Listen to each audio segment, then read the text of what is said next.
দৃষ্টান্ত স্থাপন করে দেওয়া মীর মাহফুজুর রহমান মুগ্ধ। আমি তার বড় ভাই মীর মাহমুদুর রহমান মুগ্ধ, এবং আমার পাশে আছে আমার ছোট ভাই মুগ্ধর আপন যমজ ভাই মীর মাহবুবুর রহমান মুগ্ধ। আমরা আজকে এই ইন্টারন্যাশনাল ক্রাইম ট্রাইব্যুনালে এসেছি সেই মুগ্ধের হত্যাকাণ্ডের অভিযোগ দায়ের করার জন্য।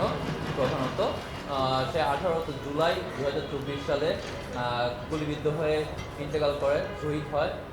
সেই অভিযোগ দায়ের করার জন্য আমরা আজকে এখানে এসেছি আসলে।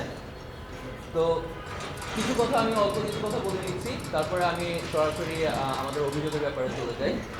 সন্তান হারিয়ে আসলে এই দীর্ঘ 6 মাসে আমাদের মা বাবা অনেকাংশেই মানসিকভাবে আসলে বিপর্যস্ত হয়ে পড়েছেন। তো আমাদের সর্বাত্মক প্রচেষ্টা ছিল তাদেরকে স্বাভাবিক জীবনযাপনে আসলে যতটুকু পারা যায় ফিরিয়ে আনার জন্য, কিন্তু পারিপার্শ্বিক অনেক কিছুর কারণেই অনেক ধরনের প্রেশারাইজ সিচুয়েশন, যেমন অন্যান্য বিভিন্ন রাজনৈতিক দল এগুলোর মানুষজনের জন্য তারা এখনো পর্যন্ত সুস্থ স্বাভাবিক জীবনযাপনে আসতে পারছেন না। সেটা আমাদের একটি বড় কনসার্ন। এই 6 মাসে আসলে আমরা চেষ্টা করেছি আমাদের পক্ষ থেকে যতটুকু সম্ভব আমরা এই হত্যাকাণ্ডের ব্যাপারে যতটুকু প্রমাণ সংগ্রহ করা সম্ভব আমাদের নিজের উদ্যোগেই আমরা সংগ্রহ করা শুরু করেছি, যেহেতু প্রশাসন প্রথমে পুরোপুরি অকার্যকর অবস্থায় ছিল, তাই নিজ উদ্যোগে সব ধরনের ফুটেজ এগুলো কালেক্ট করা লেগেছে। এই একটু আগে আমি আধা ঘন্টা আগে আমাদের সোশ্যাল মিডিয়াতে একটি ভিডিও পুরোপুরি দিয়ে দিয়েছি। সেই ভিডিওতে পুরোপুরি উল্লেখ আছে যে পুরো ঘটনার একবারে পরিপূর্ণ ভিডিও ফুটেজ আছে। তো যেখানে ভিডিও ফুটেজ আছে তারপরের কাজটুকু তো অ্যাটলিস্ট আমরা এই সরকারের কাছ থেকে আশা করতে পারি।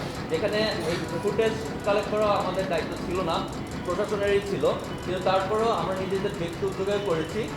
কিন্তু এখন আমরা তো এটুকু আশা করতে পারি যে ফরেন্সিকের মাধ্যমে তারা এই চেহারাগুলো ক্লিয়ার করে একজন একজন করে নিয়ে এসে এর ন্যায় বিচার পাওয়া না। আমাদের মুখ্য উদ্দেশ্য শুধুমাত্র ন্যায় বিচার পাওয়া। আর এর সাথে আমরা আরও কিছু কথা বলতে চাই। আপনারা যদি চান আমি ভিডিওটা এখন প্লে করতে পারি, অরিজিনাল ভিডিও আপনারা দেখতে পারেন এবং আমি বর্ণনা করতে পারি। ঠিক আছে, এখন অভিযোগের বিষয়ে আসি।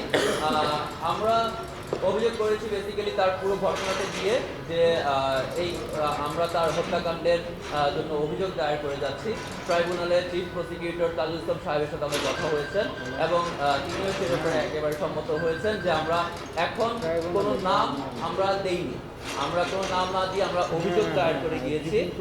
তারা সেটি তদন্ত করবেন এবং তদন্ত সাপেক্ষে প্রমাণাদি সহ যে নামগুলো আসবে প্রকৃতভাবে যে আসলে করেছে একজন ক্রোনোলজিক্যাল অর্ডারে, যে তাকে কে লিথাল উইপন বা জীবনঘাতী প্রাণনাশী অস্ত্র ব্যবহার করার অনুমতি দিয়েছে, এভাবে আসলে একজন করে আসা উচিত এবং তার প্রমাণ সহ আসা উচিত।